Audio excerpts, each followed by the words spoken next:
Hey everybody, Boris here, your favorite tax guy. I'm here with Matt, my associate. He is, do you want to say hi? Hi, everybody. He is an awesome accountant. If you're already working with us and he's doing your books, you're in good hands. If you will be working with us, consider yourself lucky. So today, what we want to talk about is that, right, Matt, tell me, what's the one thing that the business owners always struggle with? Business owners always seem to struggle with the timeline of things. They're always waiting until the end of the year, but they're waiting until January to get their previous year books up to date. They need How often does that happen? almost all the time. 90%. Almost all the time. That way, I mean, if you make a mid-year appointment during the year, you take a look at where you are in June versus last year and make appropriate planning procedures, you can be way ahead of the game for your tax planning at the end of the year. What happens when April time comes, right? Guys, by the way, this was not a prepped video, right? I just said, hey, Matt, let's shoot this video. And Matt has experience working with other CPAs and EAs and other offices, so he's seen a lot, right? So what happens in April when or like if they're an S corp and we're doing their taxes, or April when they do personal tax? What happens then? Well, what almost always happens is the accountant asks, well, your book's reconciled for the previous year. And the answer is, what's reconciled? Well, the bank accounts need to be reconciled against the statement dates, and that's a lot of work. And then what happens when we get to the tax time?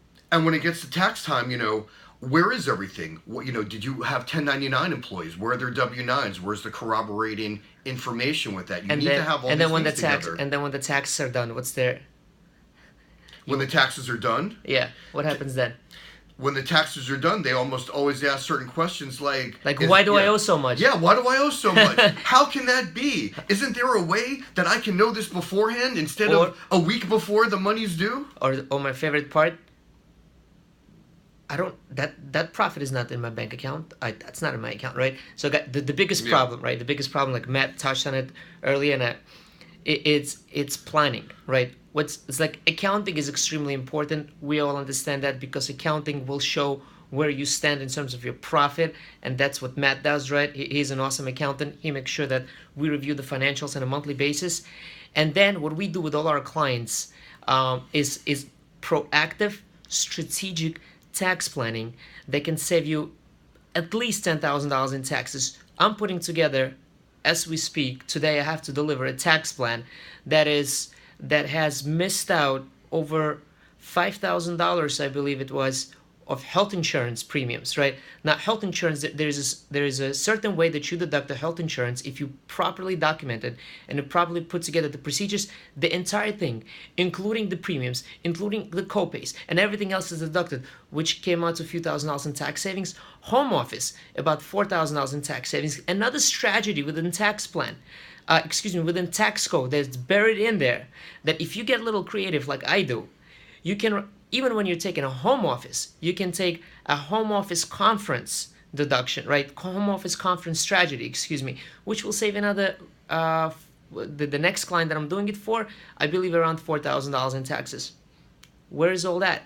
That is when you do proactive tax planning. You know where your profits stand, you know how much money you're making, you know where you stand with your books, and most importantly, you're going to be keeping that money in your pocket and not in the IRS's pocket, right, Matt?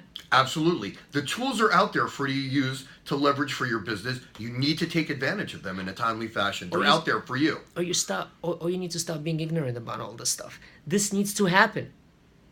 I'm a business owner just like you are. I get caught up in everyday work, everyday grind of work, but you need to take a look at your financials, at your taxes, at your goals. Where do you want to stand? The extra $10,000, let's just say the $6,000 out of the $10,000 that you're going to save for $20,000. There's a tax plan that we did for another guy 3 weeks ago. We gave him a strategy. He didn't come through with it yet. He has to think on it. But that strategy was saving him about $21,000. So if you're going to take just the $6,000 of that tax savings and invested over 33 years in your retirement, you're going to retire with $2.5 million. I think I did a video on that. And so this is the mindset that you need to be having. Tax savings, exit strategy, wealth management, right? Future wealth, like what the money that you're going to retire with. And it's not coming out of your pocket. It's coming out from the strategies that you're safe on taxes not giving it to the IRS. I'm not even know if I'm looking at camera. I keep looking over here, but I think the camera's there. Anyways, looking forward to working with you. Book a tax strategy session. I think the link is somewhere above or below the video, depending where this video is.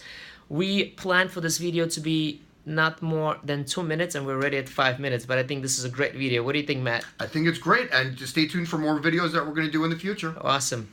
Take care, Take care. Bye-bye.